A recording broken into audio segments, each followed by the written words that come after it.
বন্ধুরা সবাইকে জানাই গুড মর্নিং। তো বন্ধুরা সকাল সকাল চলে এলাম 58 গেটের গঙ্গার ঘাটে। দেখো তো এসছি জল আনতে। তো সামনে মনসা পুজো আছে, আমাদের রান্না পুজো, সেই জন্য জল আনতে এসছি ঘাটে।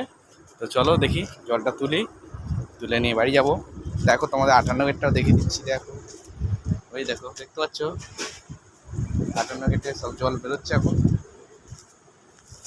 তো 58টা গেট কীভাবে জল ছেড়ে দিয়েছে দেখো, দারুণ লাগছে পুরোটাই।